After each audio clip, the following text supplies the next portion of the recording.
বিভিন্ন চ্যানেলগুলোতে তার ইন্টারভিউ দেখেছি এবং সেটা কী কারণে দিয়েছে সেটা আমার বোধগম্য নয়। যে কোনো অভিযোগ নির্বাচন চলাকালীন সময় একটা লিড টাইম থাকে, সে সময় প্রার্থী চাইলেই অভিযোগ দিতে পারে। পরবর্তী পর্যায়ে যে কোনো অভিযোগ সেটি উদ্দেশ্য প্রণোদিত। নির্বাচনের একটা প্রক্রিয়া থাকে, আপনারা সবাই সেটা জানেন। নির্বাচনে যদি কোনো প্রকার অনিয়ম হয় তাহলে নির্বাচন কমিশনার বরাবর যে কোনো প্রার্থী অভিযোগ দিতে পারে। সেই জন্য একটা লিড টাইম থাকে, ওই টাইমের মধ্যে দিতে হয়। সেই টাইমের মধ্যে শুধুমাত্র একজন প্রার্থী অভিযোগ দিয়েছে। আমার অপোজিশনে যারা ছিল, যিনি ছিলেন তিনি কোনো অভিযোগ দেননি। তার পরবর্তীকালীন সময়ে আমরা বিভিন্ন চ্যানেলগুলোতে তার ইন্টারভিউ দেখেছি এবং সেটা কী কারণে দিয়েছে সেটা আমার বোধগম্য নয়। না, আমি তো ব্যক্তিগতভাবে কোনো যোগাযোগ করতে পারি না, বিকজ নির্বাচন প্রক্রিয়া অনুযায়ী যদি কোনো প্রকার অনিয়ম হয়ে থাকে, কোনো অভিযোগ থাকে, তাহলে তিনি লিখিতভাবে সেই লিড টাইমের মধ্যে অভিযোগ নির্বাচন কমিশনার বরাবর দিতে পারতেন। কিন্তু সেটি না করে পরবর্তী সময়ে কেন এই কাজটি করেছেন, এটা উদ্দেশ্য প্রণোদিত কিনা এবং এটা আমাদের চলচ্চিত্র শিল্পী সমিতিকে হেয় করার জন্য আমাদের কোনো উদ্দেশ্য ওনার আছে কিনা সেটা আমরা পরবর্তী সময় ক্যাবিনেট আসার পরে দেখব। আপনারা সবাই জানেন, আন্তর্জাতিক বিষয়ক সম্পাদক পদে এর আগে আমাদের কলিগ ইমন কাজ করেছিল। তিনি 2 মাস থাকার পরে তিনি আমেরিকাতে ছিলেন।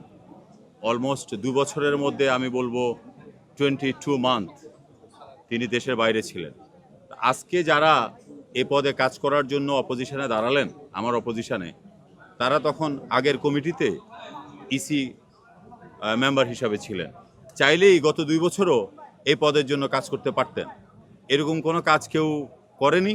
যদি করতো তাহলে নির্বাচনের সময় বলতে পারতেন যে আমি এই পদের জন্য কাজ করেছি, এই পদে যিনি প্রার্থী জিতেছেন তিনি দেশের বাইরে ছিলেন, এই পদে আমি আগামীতেও কাজ করতে চাই। আসলে কাজ করতে চাই কিনা সেটা আমি জানি না। আমি বলবো এই পদে, আন্তর্জাতিক বিষয়ক সম্পাদক পদে যিনি হেরেছেন, বা আমাদের শিল্পী মধ্যে যদি কেউ এই পদে কাজ করতে চায়, কারো কোনো রিকোয়ারমেন্ট থাকে, কারো কোনো অবজারভেশন থাকে, কারো কোনো ডিজাইন থাকে এই পদে কাজ করার জন্য বা আমাকে সহযোগিতা করার জন্য, তারা যে কোনো সময় আমাকে লিখিত আকারে তাদের সে পরামর্শ দিতে পারবে।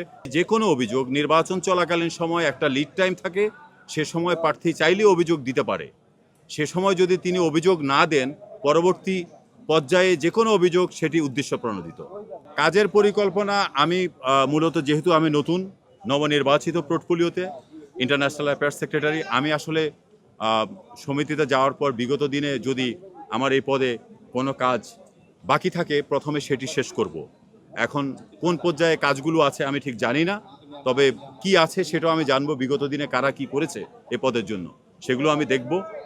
তাদের অবশিষ্ট কাজগুলো যারা শেষ করতে পারেনি সেগুলো আমি শেষ করব। এবং পরবর্তীতে আপনারা যদি সবাই দেখেন, আমার নির্বাচন চলাকালীন আমি একটা লিফলেট দিয়েছি, সেখানে আমার কিছু কমিটমেন্ট ছিল, আমার কিছু ডিক্লারেশন ছিল যে আমি এই কাজগুলো করব। সেগুলো করার জন্য আমি পরিকল্পনা হাতে নেব। আমরা যারা জিতেছি বা যারা হেরেছি, আমরা সবাই আর্টিস্ট। এখানে কোনো রাজনৈতিক দল না যে একটা রাজনৈতিক দল জিতে গেল আর একটা রাজনৈতিক দল হেরে গেল, তিনি আর কোনো কাজ করতে পারবেন না। আপনি জানেন, আমাদের নির্বাচিত প্রেসিডেন্ট শিবাসানু ভাই আমাদের শপথ অনুষ্ঠানে বলেছে, যারা হেরেছে তারাও চাইলে কাজ করতে পারবেন। সুতরাং এখানে প্রতিদ্বন্দ্বী বলে কিছু নেই, আমরা সবাই আর্টিস্ট, আমরা একসঙ্গে কাজ করব। যে কেউ আমাদেরকে পরামর্শ দিতে পারে আমাদের সমিতির কল্যাণের জন্য, আমাদের শিল্পীদের কল্যাণের জন্য। টক ঝাল স্বাদের প্রাণ হজম ক্যান্ডি সব হজম করে দেয়।